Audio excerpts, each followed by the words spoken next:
এটা দিদির নির্দেশেই করছে।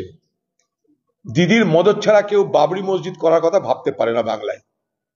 তার দলের এমএলএরা, সে তার দলের এমএলএ, সে মনে করছে বাবরি মসজিদে নির্মাণের আওয়াজ তুলে আরো চাঁদা উঠবে, আরো নিজের নেতৃত্ব তৈরি হবে, মুসলমান সমাজের মধ্যে দারুণ একটা বার্তা যাবে। এইসব তাল তো আছেই, বুঝতেই পারছেন। তাহলে হঠাৎ করে ভোটের আগে বাবরি মসজিদের কথা মনে পড়লো। এতদিন বাবরি মসজিদ নিয়ে কারো কোনো মাথা ব্যথা হয়নি, এগুলো সবাই সবকিছু বুঝছে।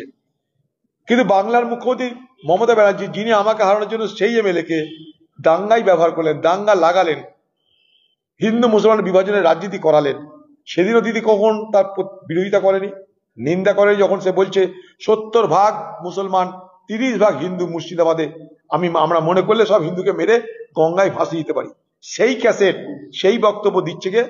তৃণমূল দলের এমএলএ, যে এখন বাবরি মসজিদ করতে চাইছে। আবার সেই ভিডিও দিদির দলের লোকেদের মাধ্যমে, দিদির দলের এজেন্টরা হিন্দু গ্রামে গ্রামে ছড়িয়ে দিচ্ছে, যাতে হিন্দুদের ভোটটা বিজেপির দিকে যায়। তারা সেখানে বলছে হিন্দুরা এখন বিজেপিকে ভোট দেন, কারণ তারা জানে হিন্দুরা বিজেপি তৃণমূলকে ভোট দেবে না, তাই কংগ্রেসকে ভোট না দিয়ে বিজেপিকে ভোট দেন, কমসে কম অধীর চৌধুরী হারুক। এই ছিল গল্প। সেদিন নির্বাচন কমিশন সেদিনকে এটার উপরে আপত্তি তুলেছিল, নিন্দা করেছিল এই ধরনের মন্তব্য এবং এই ধরনের ঘটনার জন্য। বাংলার মুখ্যমন্ত্রী কিন্তু না বিরোধিতা করেছে, না নিন্দা করেছে, না এটাকে অসমর্থন করেছে। আজকেও যখন সেই ব্যক্তি, একই ব্যক্তি বাবরি মসজিদ করার কথা বলছে, তখন সেই দিদি চুপ করে আছে, তার মুখ দিয়ে কোনো আওয়াজ বেরোচ্ছে না, অর্থাৎ তার পরোক্ষ সম্মতি আছে।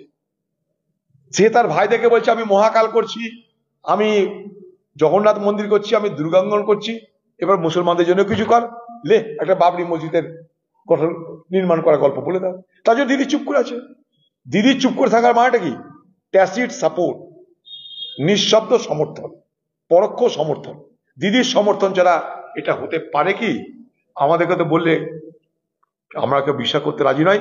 দিদির দলের এমএলএ, সে বাবরি মসজিদ বানানোর কথা বলছে, দিদি জানে না, সারা পৃথিবী জানে, সারা পশ্চিমবঙ্গ জানে, সারা মুর্শিদাবাদ জানে, কেবল দিদি জানে না তা তো নয়। দিদির সমর্থন তো অবশ্যই আছে।